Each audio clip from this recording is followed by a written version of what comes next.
Today is the first Monday of March 2026. Welcome back to Crime in the Courtroom, everyone. John Collins here with you as always, and I want to begin with a quick shout out for our Administration and Leadership Academy for Government Supervisors. I made 3 trips down to Miami, Florida already this year, where we host this 3-day workshop for various agencies in the Miami-Dade government complex, and I'm really and quite sincerely proud and grateful for the unbelievably high feedback, praise we are getting for this workshop. It is not specific for criminal justice, police, or forensic agencies. This is for any group of public sector professionals who are currently in a supervisory role or perhaps anticipate being in a supervisory role at some point in the future. Again, the Administration and Leadership Academy for Government Supervisors is 3 days. And we can come host it at your location, at your convenience.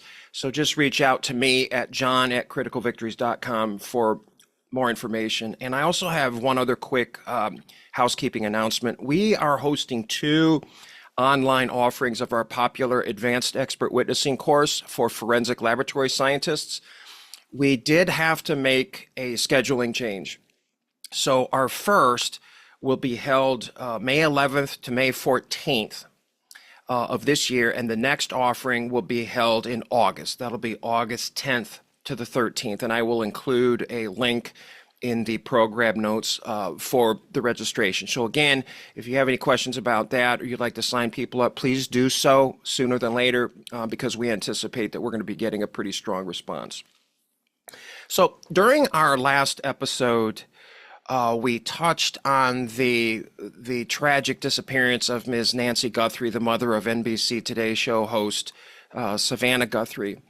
And we spent some time speculating about the possibility that forensic investigative genetic genealogy might become a necessary method for trying to solve this case with or without the safe return of the victim. And within a few days after our episode went out, we began seeing reporting about the possible use of this technique.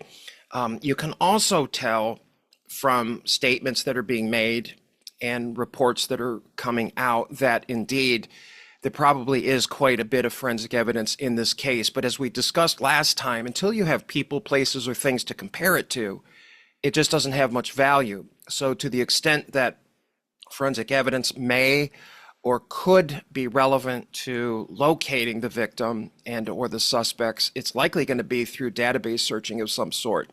But as it stands right now, things are not looking real good. But that is not to say that the family and friends of Ms. Guthrie shouldn't hold out some morsels of hope for a safe return. I know that we all hope for that for her, and we hope for that in this case. So the story of Ms. Guthrie's disappearance actually contrasts fairly sharply with the subject that we're going to discuss today, which is the remarkable declines in violent crime that we are witnessing across the United States right now. You may recall that we had a gentleman on the show whose work I follow and really respect, which is that of Mr. Jeff Asher. And Jeff continues to report his data and his perspectives on what's happening and what he thinks is happening, but with the with the understanding that we just don't really know why violent crime rates in the United States have been falling even as the population has been rising. And as inflation has put tremendous economic pressure on everyone, making the power of the dollar less than what it used to be. But I have some thoughts and some evidence that I would like to share on this that could explain, at least in part, what it is that we're seeing. And I think you'll agree that the declines in violent crime we are witnessing may be a bit more explainable than first thought. But first, let me pause to express my thanks to our good friends and colleagues at Promega, our season sponsor, and their team of life science professionals who, among their many responsibilities, play host to the annual International Symposium on Human Identification, the largest conference in existence dedicated to the practice, challenges, and opportunities of forensic DNA testing. This year's symposium will be held in Providence, Rhode Island, October 26th to the 29th, and you can visit ishinews.com, that's ISHINEWS.com, for more information and come join me and my colleagues to see firsthand how the outstanding team of experts at Promega are turning questions into discoveries each and every day. You can learn more about Promega and their important mission of applying life science to enhancing and protecting our quality of life by visiting promega.com. That's PROMEGA.com. So, with that, let's talk about this crime reduction trend that we're seeing, because every time I mention it to someone, and I talk about it a lot because I find it so fascinating, the first reaction that I get is, well, do we really have the data for this? Is it true? And the answer is yes, it is true. We do have the data. In fact, the most recent national data from the Federal Bureau of Investigation shows that violent crime in the United States continued an ongoing decline in 2024 by about 4.5% compared to 2023. That's the second year in a row with a drop in violent crime. And it's not just one category. It's murders, non-negligent manslaughter. These were down about 15%. Rapes, criminal sexual assault decreased by more than 5%. Aggravated assaults dropped roughly 3%. And robberies decreased nearly 9% across the country. However it is that you want to measure it, the trend is clear. The trend lines are clear. So to put that in perspective, in 2024, a violent crime was reported to occur on average every 25.9 seconds. And a murder occurred on average every 31 minutes. Even with those frequencies, the overall numbers continue to trend downward. Now, if we zoom out further, long-term data sets seem to be showing that Americans today are significantly less likely to be victims of violent crime than they were a generation ago. Rates of violent victimization per 100,000 people are well below what they were in the early 1990s. And despite the very real spikes seen during the COVID-19 pandemic, preliminary analysis of 2025 data suggests that homicides and other major violent crime categories have continued to slide in some reporting cities by double-digit percentages year over year. Now, we'll get into some ideas about why that might be happening, but I want you to hear those statistics again and to really let them sink in, because what we're talking about here is not just a sort of an arbitrary theory about crime or a feeling about what's happening. It's what the data are already showing us, that violent crime in the U.S. really has been declining, and in multiple major categories over the last few years. So what I'd like to do now is to sort of describe or to conduct a sort of social science thought experiment, if you will, about what could be contributing to the trends that we are seeing, because I think it's worth it. It's remarkable what it is that we're seeing. So to begin with, I want to take you back to the late 1990s and the very early 2000s. So we're talking about 25 to 30 years ago. There were some very important but almost imperceptible trends that were emerging in our educational system at the time. The first was the formalization and organization of new and more robust early childhood interventional strategies, which were heavily inspired and motivated by the rising rates of autism seen among children as they reached about the age of 3 or 4 years. And as some of you know, autism is a disorder that has greatly and deeply affected me and my family. So I remember this time quite vividly. And I remember the efforts that were being made by school districts, teachers, district administrators, school administrators to try to identify high risk, high vulnerability children as quickly as possible so that you could administer the kinds of therapies and educational interventions that would help these young kids catch up to their neurotypical peers, to use that phrase. And so I can tell you with 100% confidence that there are a lot of young adults in the workforce today who, despite perhaps having what may appear to be a bit of social awkwardness, or however you want to describe it, are in fact functional and independent in their lives and able to communicate because of these early childhood interventions that were being designed and implemented in the late 1990s. But there was something else that was happening in parallel to these efforts that's worth thinking about and certainly worth mentioning.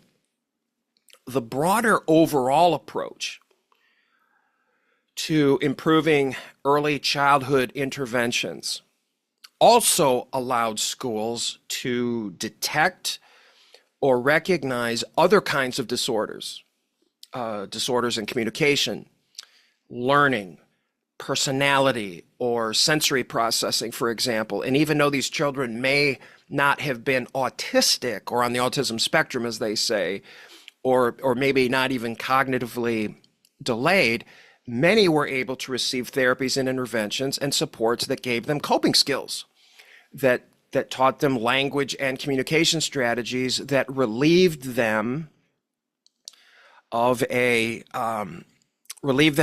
childhood full of frustration that once they got into their teenage years would likely have overwhelmed them with feelings of anger and isolation that very easily could have pushed them into a life of criminal activity. The data that I have personally seen over the last couple of decades regarding the percentage of prison inmates with that have communication and learning disorders helps to explain how important these early interventions actually are. So I don't believe there's any question or doubt that our improvements and our priorities in early childhood education have contributed to our falling crime rates. Now, exactly how much is very difficult to estimate, and there really appear to be no reliable data available to measure this impact, which is really a shame. And it makes you wonder if our criminal justice researchers, for example, in higher education or our research firms, need to be interfacing more with our early childhood educators to better understand if, in fact, early childhood education is an area of investment that pays returns in the form of decreased violent crime. And based on my own personal and professional experiences, I guess, I feel strongly that it is. Now, to continue briefly on how educational policies and practices have contributed to falling rates of violent crime, we witnessed another interesting and important trend in the early 2000s that actually continues to this day. And I know that many of you that listen to and watch this show are going to be with me on this. And that was the teaching of forensic science to our elementary and high school students across the country. So with the rise of television series like CSI, The New Detectives, Forensic Files, and other shows focusing on the use of scientific evidence to solve crimes, educators realized something really important and an opportunity that they had. And that was that within the context of forensic science, you could get children more interested in math and science, and even more interested in social science and government, depending on how it was taught. And that's what they did. So myself and many of you, many of my colleagues, my forensic science colleagues across the country have spent a lot of time over the last 20 to 25 years speaking in schools, talking about forensic science and what we do in crime labs and how forensic science is used to solve crimes. Now, a primary effect of this, in my opinion, has been and continues to be an elevating of respect that students have for the crime-solving capabilities of our government, and that solving crimes involved the contributions of many more professionals than simply police officers. And so to the extent that we were raising, generations of children who grew up with an understanding that, number one, crime is bad, number two, that criminals leave clues that they are not aware of, and three, that our criminal justice system has at its disposal a variety of tools that can be used to identify perpetrators and hold them accountable, I think helps to develop and reinforce a mindset among children that will tend to steer vulnerable individuals away from crime, and to perhaps also stay away from others in their communities who do perpetuate various forms of crime. So when you take these educational strategies and consider them together as a sort of single overall approach to reducing the vulnerability of children to becoming predators, there is reason to believe strongly that it's had a positive impact on crime in our society, and hopefully one that will continue for many years to come. So this is all very good news, obviously, but there is also some bad news. And we need to talk about that if we're going to be real about what's happening and what's going to continue to happen in the future. I was having dinner with a very good friend and colleague of mine who is the chief administrator of a major forensic science laboratory in a major city. And I pitched some of these ideas that I had, and I mentioned that I wanted to talk about them on my show, and she was very supportive, but she also cautioned me that from her perspective there was something else going on that was far more concerning. And I've given this a lot of thought because of that conversation, and I've done some research, and I want to include this in the overall calculus, if you will, when it comes to understanding how violent crime rates are falling in the United States. So here is what appears to be the reality we are facing as a society and as a criminal justice system, despite the promising reductions of violent crime that we're witnessing. For a growing number of offenders, the easiest way to harm someone today is not to mug them or break into their house or to rob a bank or to rob a store.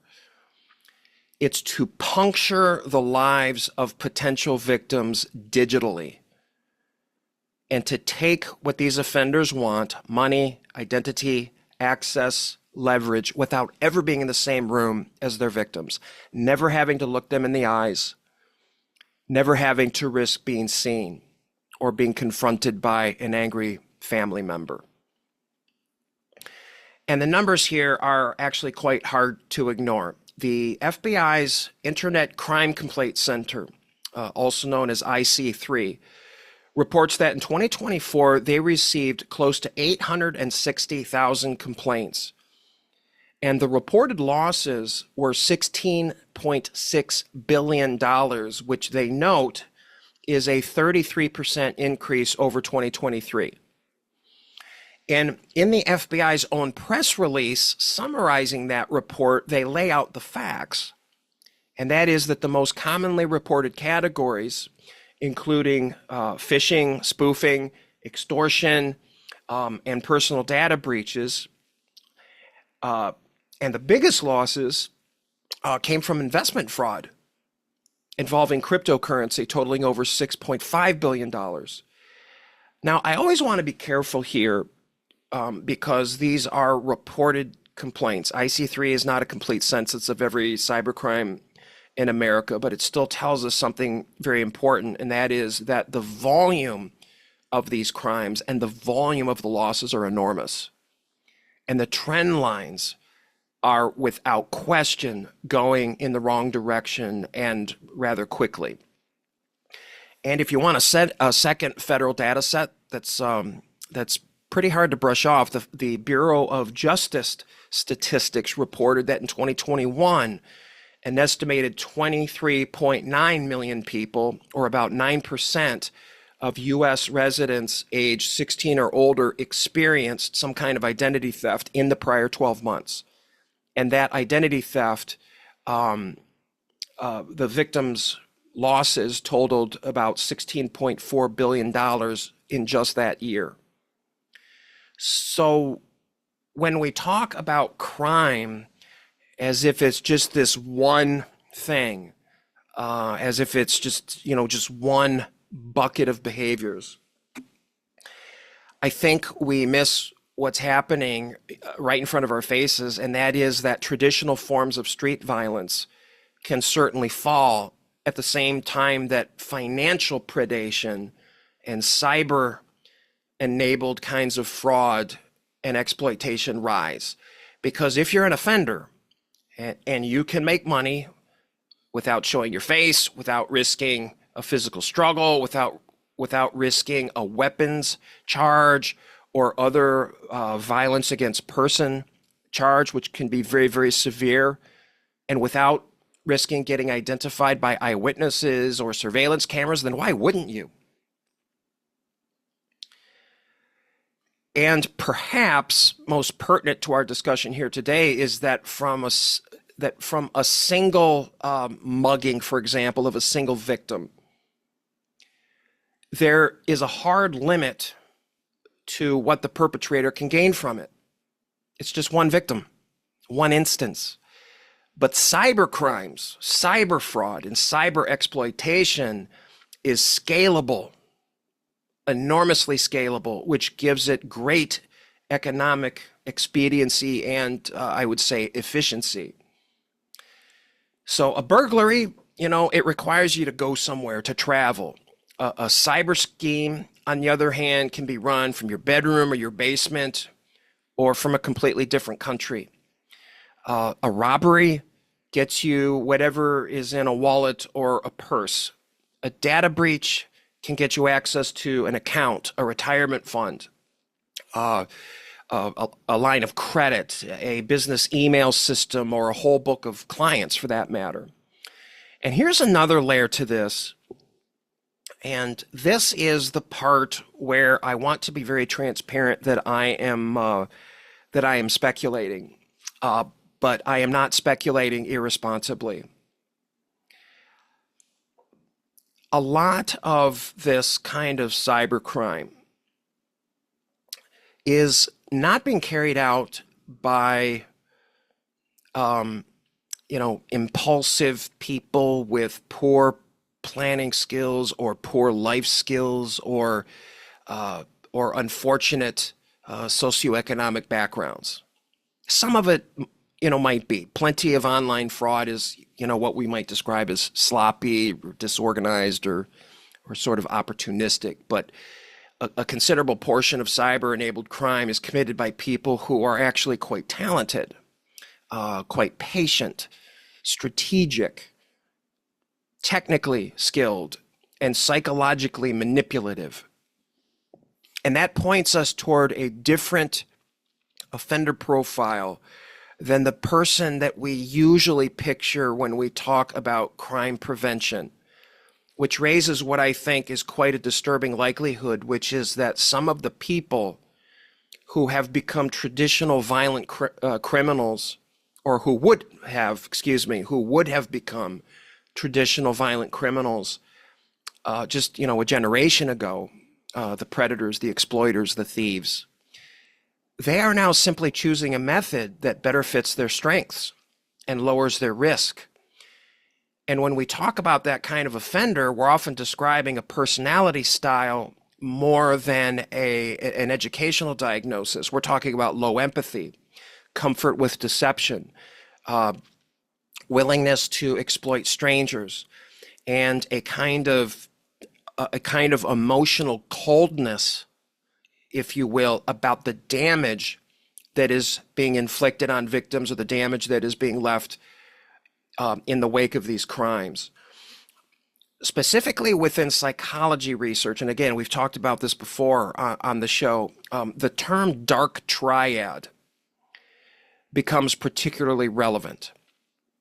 The dark triad is a psychological term that includes narcissism, psychopathy, and what's called Machiavellianism, which is a personality trait characterized by a tendency to be strategic, manipulative, emotionally detached, and primarily focused on personal gain, often at the expense of others. And there's considerable research discussing the links between psychopathy-related traits and computer crime behaviors. While also, I should mention, cautioning that these relationships are complex and not necessarily the whole story. In fact, that's part of the problem that we have from a criminal justice and public safety standpoint. As we discussed in a previous episode, we seem to have a lot of problems telling the whole story, which greatly weakens our position as a society to deal with the predators among us. So I'm not saying, and I cannot say, that all cyber criminals are psychopaths. I think to make that assertion would at this point be reckless and inaccurate. But what I am saying is this: the cybercrime environment that we are seeing may be especially attractive to people who are high in manipulative, callous, or exploitative traits, because it rewards that style of thinking. It's a criminal domain where you can dehumanize people, treat people like abstract targets who aren't actually real, where harm is delayed and distant, and where rationalization is easy, right? Nobody got hurt. It's just money. It's just numbers. They'll get reimbursed. Insurance will cover it. They should have been smarter, right? You can rationalize it away. And here is where this actually ties back to the earlier part of our discussion about early childhood interventions. Early childhood supports can absolutely, we know this, can absolutely help kids with communication challenges, kids with learning disorders, kids with sensory processing issues, emotional regulation problems.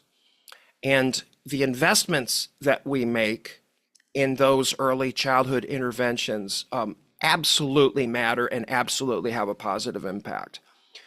However, if you have a high-risk child who also happens to be intelligent, socially strategic, and motivated by exploitation rather than by confusion or frustration or because of a lack of coping skills, that child will likely be far less likely to benefit from early supports. In fact, they may simply become more capable and more willing to defraud and exploit others.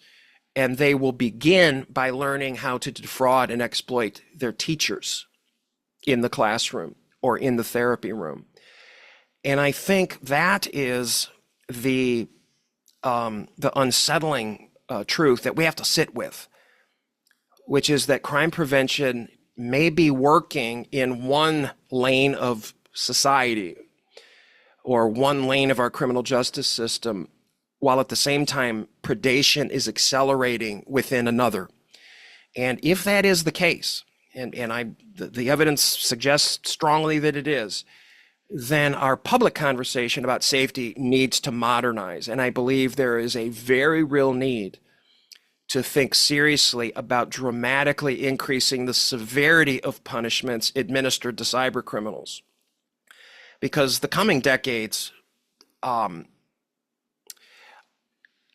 what we might traditionally call public safety may not be decided, and likely will not be decided, primarily by what happens on street corners or in the shadows. It may be decided by what happens in email inboxes on mobile phones, inside bank systems, inside data centers, and inside those gaps that exist between what technology makes possible and what ordinary people can realistically defend themselves against.